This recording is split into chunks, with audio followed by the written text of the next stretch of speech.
Hi everybody. I'm just gonna go all out and start sharing everything openly. Even though it may start as incredibly informal, I'm literally just walking down the farm road. But I was diagnosed with cancer in my brain 3.5 years ago when I was 25. Now I'm 28. And I took chemotherapy every day for about 400 days in a row. I did radiation, I lost a bunch of hair, and I shaved the rest off. And it was a really hard time, but honestly, 3 years ago feels like quite a long time. I haven't taken chemo in over 2 years. And I know I had a brain scan about 2 months ago, and the doctor said, we want you to, there's something curious is showing up on your scan again, and we want you to take more chemo. And I was like, no, I don't want to do that. Because, I did take a lot of chemo before, and I learned so much during the last 3.5 years about cancer. There's a lot of stuff. I think we've all learned a lot about what we get told in the media about whatever disease. It could be, the pandemic and stuff. A lot of misinformation there, a lot of reasons for people to trust less, which is unfortunate. But this is not the media, this is my oncologist. She's a very sweet lady, she's very kind. I believe she has my best interests at heart. She does. I truly believe that. But she also has to follow a protocol. It's illegal for her to basically recommend me anything outside of the regular box. So I'm not as astounded as I was last time, 3 years ago when I found out, but I'm very annoyed, because I'm basically going against the grain, and the mainstream world and people I know who I love very much will, I think, relatively obviously recommend that I do what the doctors tell me to do, which is, take chemotherapy, do what the doctors tell you to do. They're in a position of authority, therefore they know more than you do. But, whether I take chemotherapy or not, I don't even think that's actually the biggest question on my mind right now. I think because I discovered that there's multiple peer-reviewed scientific articles published in journals talking about taking THC oil and chemotherapy. Temozolomide is what I took. Together actually decreases the size of the brain tumor. And I still take THC oil all the time. And there's also dozens and dozens of videos online you'll find of people who resisted taking THC oil or other types of non-smoked cannabis byproduct or cannabis extract, and basically just being healed from cancer by taking that. But it's not a one-size-fits-all thing, and fundamentally I truly believe, and it seems that the evidence suggests that really it's about your attitude, because if you have a negative attitude, you could have $1 billion and take every positive drug in the world, but really your brain is the pharmacy. Your brain is producing hormones and chemicals that go directly into your bloodstream, directly into your body. They most of them are produced directly in your brain. So your brain, especially my situation, is a brain tumor, right? It's a glioblastoma, which is known as the worst one.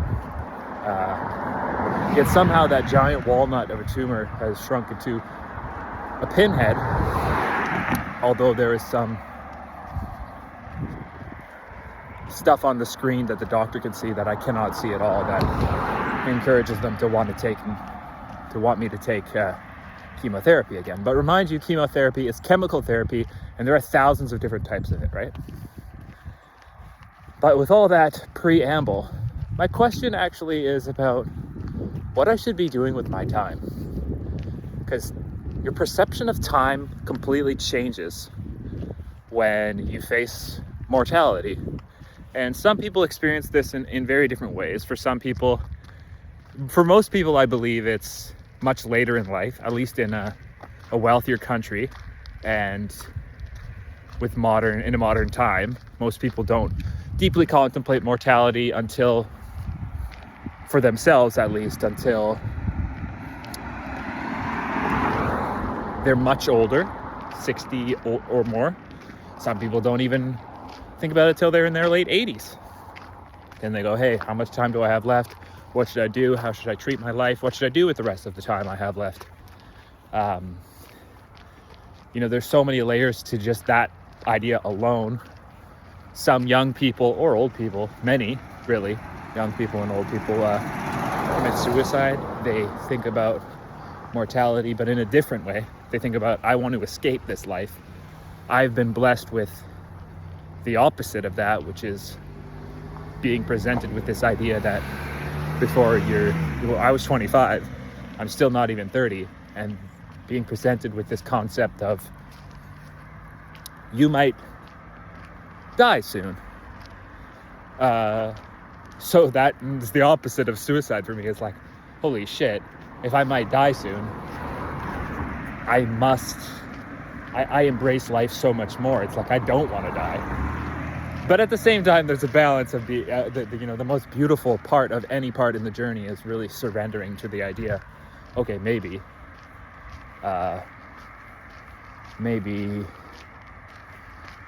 surrendering is the best thing, saying this is something that happens along the journey, the realization of anyone can die at any moment. You can get hit, I could get hit by a car on the road, right? And that sounds so grim, but I think, other people who contemplate death or who see it a lot are people who live in war, in areas of war and disease and famine and destruction, as they see it all the time. So they live life in a different way, and in many ways are actually happier. They don't commit suicide all the time. Some of them do, but many of them don't, because they see the fragility of life and why you should keep living. I mean, if you think about it, the suicide rate in South Korea is higher than it is in North Korea. Think about that. It's really interesting.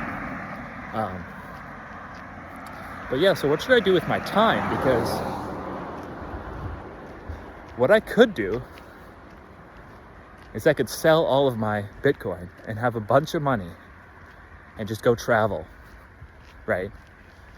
So it's this relationship with time, because I know if I sell my Bitcoin now, I'll have enough money to go travel for quite some time and just enjoy my life doing whatever I want.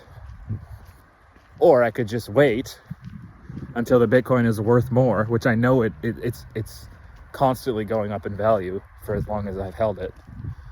And I could just wait 5 years and then have way more money to go travel. So it's this, I'm trying to balance this relationship with time and money and death. And death is this grand concept for everyone. It's inevitable. But in my situation, it's quite acute and unique, because I'm under 30 and I, for the second time, am now being presented with the possibility that a cancerous tumor is growing in my brain. So I can just keep going to university, plugging away, writing essays, busing all the way to school, busing back, trying to talk to girls and going to parties with my friends and stuff like that. Should I spend all my time just doing that?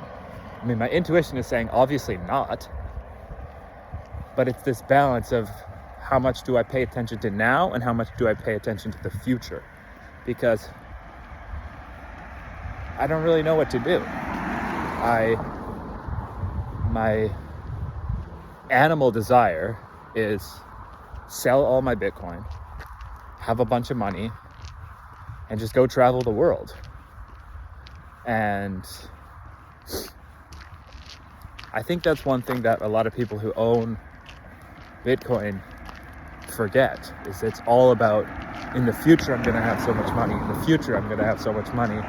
my money continues to grow. So if I sell the Bitcoin, I'm being stupid, which financially and logically is true. But what about the contemplation of mortality? It's like, okay, sure, I can say I'm 100% healed from cancer now. I am already healed. But then, you know, what happens when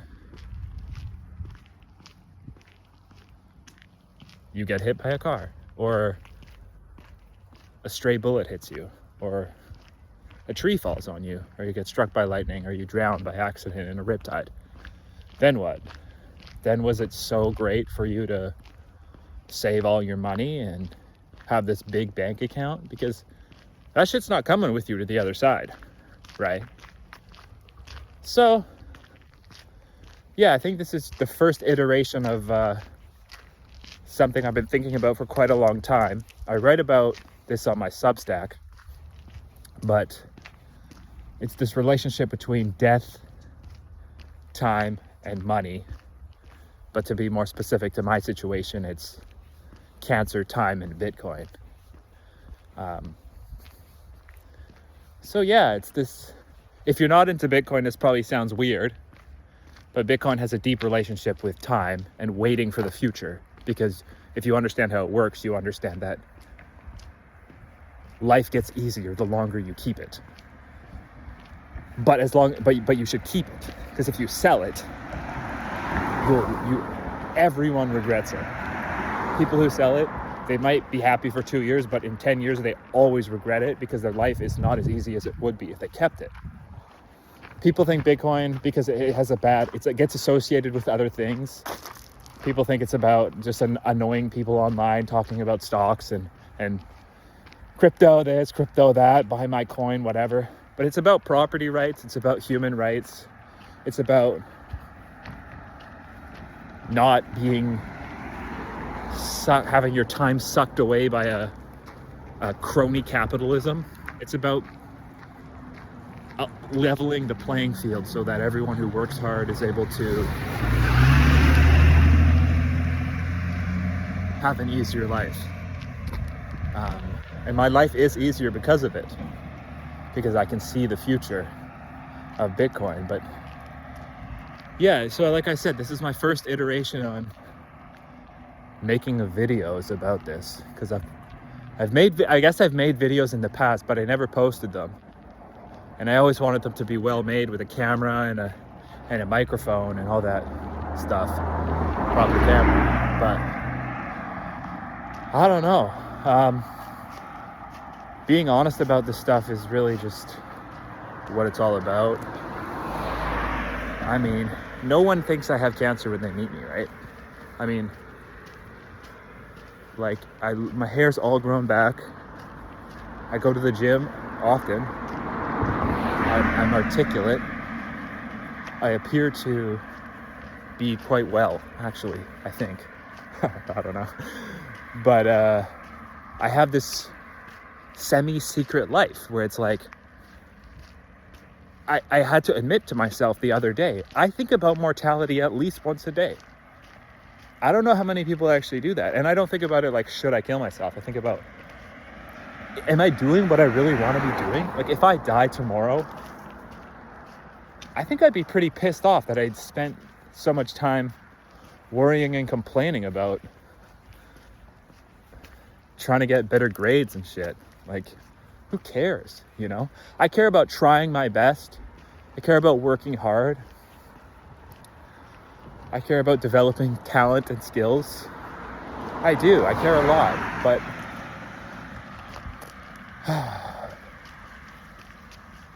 honestly, I say this, it's paradoxically true, but what I say is, I like getting rejected by girls because it always humbles me to remind myself, like, you're not as great as you think you are. But actually it sucks. But at the same time, in retrospect, it's always good because you take a lesson. Same thing with cancer, is that, like, when I look back on the experience I had 3 years ago, I learned more in that experience than ever in my entire life, right? And 18 months before I got cancer. My mom died out of nowhere. I was 23. And it was terrible. But I learned so much from that experience. And I don't want anything ever like that to happen again, ever. I cherish my dad more than ever now. But, you know,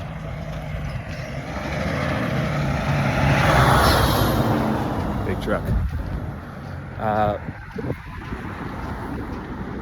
I look back on that time when I had cancer,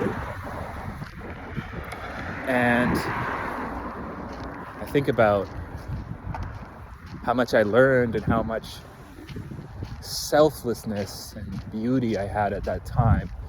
Just such a no worries in the world. Everything was packaged into one worry.